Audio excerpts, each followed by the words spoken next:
ملة أبيكم إبراهيم. Assalamu alaikum wa rahmatullahi wa barakatuh. On se retrouve pour parler d'Ibrahim alayhi salam. On a vu dans l'épisode précédent qu'il déclare que son peuple est un ennemi pour lui, ainsi que le shirk, sauf Rabbil alamin, sauf le maître, le seigneur des mondes. Qu'est-ce que cette phrase veut dire et quelles sont les implications derrière cette phrase qu'Ibrahim prononce alayhi salam? Tout d'abord, le mot Rabb est vraiment un mot très important dans la compréhension de qui est Allah. On le voit parce qu'Ibrahim utilise ce mot pour décrire Allah. Il n'utilise pas le mot Allah, il utilise le mot Rabbil alamin. Et en plus de ça, on le voit aussi car c'est la première description d'Allah dans le Coran. Alhamdulillah ya Rabbil alamin, qu'on retrouve dans Al-Fatiha. Alors qu'est-ce que veut dire ce nom si puissant et si important dans le Coran et dans la Sunna? Rabbi veut dire celui qui possède, le maître, le possesseur, qu'on traduit souvent par Seigneur. Mais ça ne veut pas uniquement dire ça. Rabbi veut aussi dire celui qui prend soin, celui qui s'occupe, celui qui fait grandir, celui qui maintient et celui qui offre des cadeaux. Allah ne nous a pas juste créés. En plus de nous avoir créés, il prend soin de nous. C'est lui qui fait en sorte que nous grandissons et que nous soyons guidés vers le bien. C'est lui à qui nous appartenons. C'est lui qui nous maintient, qui fait que nous sommes fonctionnels. Ce n'est pas nous qui décidons que notre cœur bat et que nos cellules fonctionnent, mais c'est Allah subhanahu wa ta'ala qui fait que notre corps fonctionne et qui nous maintient. Et en plus de ça, c'est celui qui nous offre des cadeaux. Car tout ce que nous avons comme bienfait, nous ne le méritons pas. Que ce soit des choses physiques comme la vue, l'ouïe, le goût, l'odorat, etc., le toucher, mais bien d'autres. L'islam, la sécurité, la nourriture, la boisson, etc., Tout ce qu'il nous offre, nous ne le méritons pas et ça vient de lui. Donc toutes ces caractéristiques font partie du mot Rabb dans la langue arabe. Donc il s'agit bien plus que uniquement de la signification et il s'agit donc bien plus que juste le mot Seigneur. Ainsi, on peut faire un parallèle. Nous, en tant qu'êtres humains, quand on possède quelque chose, on n'a pas forcément le droit de faire ce qu'on veut avec. Par exemple, si je possède une maison, je ne peux pas la construire comme je veux, il y a des règles, etc. Lui, Allah fait ce qu'il veut avec nous. Si je possède un jardin, je peux m'en occuper et ne pas m'en occuper. Lui, Allah, s'occupe de nous. Ainsi de suite. Donc, tout ça pour dire qu'il fait bien plus que juste nous posséder et que dans toutes ses caractéristiques, il est parfait et sans égal.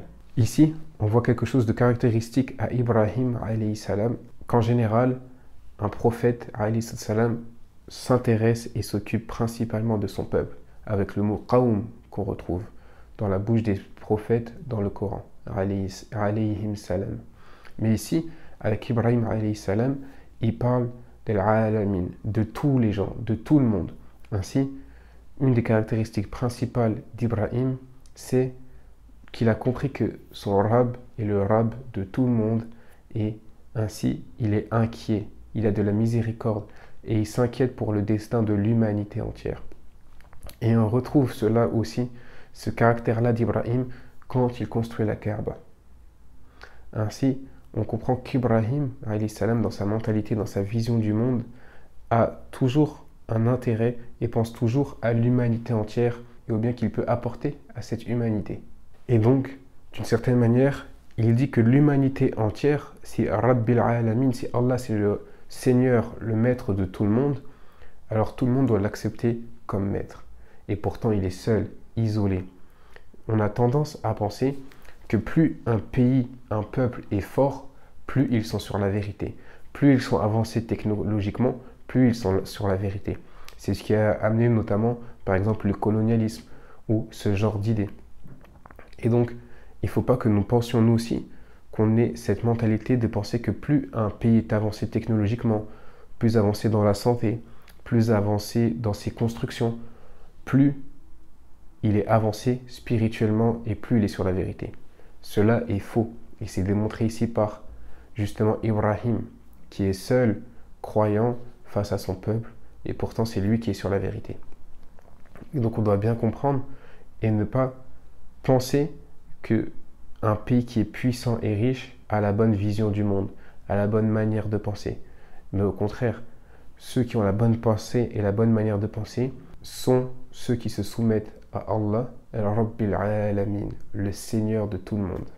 Et donc, on est dans un monde actuel où beaucoup de pays qui réussissent et beaucoup de gens qui réussissent mettent en avant le matérialisme, le capitalisme. Et donc, on pourrait penser, quand on regarde les stars ou ceux qui réussissent, entre guillemets, leur vie, qu'en fait, pour réussir sa vie, il faut se détacher de Dieu. Et justement, Ibrahim, alayhi salam, nous explique que non, au contraire, tout le monde a comme Seigneur Rabbil Alamin.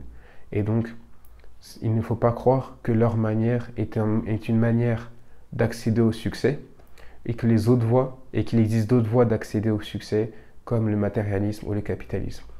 La seule voie qui existe pour réussir, c'est la soumission à Allah.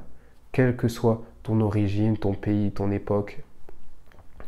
C'est ça, Rabbil Alamin. On ne doit jamais oublier que quand on voyage dans des endroits plus développés physiquement, dans le matériel, et qu'il leur manque le principal, la soumission à Rabbil Alamin. Par exemple, à notre époque, un des exemples connus et aimés des gens, c'est Pharaon. Pharaon et la puissance de son empire est respectée par les gens, au point où l'Empire romain a copié son architecture sur certaines colonnes, au point où sur le dollar américain, on retrouve la pyramide. Ainsi, les pharaons sont une démonstration de puissance et de grandeur pour les gens de ce monde, alors que pour le musulman, ils sont une démonstration de shirk, d'arrogance et de défaite. Le musulman doit toujours faire attention avec quelles lunettes et avec quel regard il regarde le monde. Moussa alayhi salam dit dans le Coran, en parlant de Pharaon, qu'Allah leur a donné la beauté ici-bas, mais qu'ils l'ont utilisée pour égarer les gens. Ainsi, le musulman ne se trompe pas en pensant que l'apparent est une forme, est un signe de succès aux yeux d'Allah. Comme on l'a vu précédemment, les êtres humains peuvent être très avancés sur certains points et très reculés sur d'autres.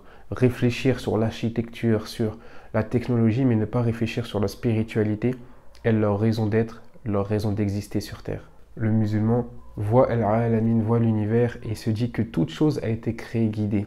L'abeille, l'oiseau n'ont pas appris à l'école comment faire un nid ou comment faire leur ruche. Ils ont été guidés.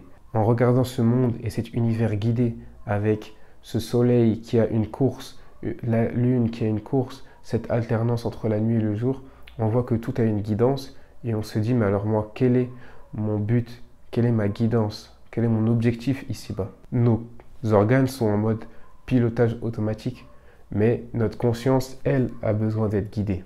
Et donc, je sais que s'il m'a créé, c'est que j'ai un but, un objectif.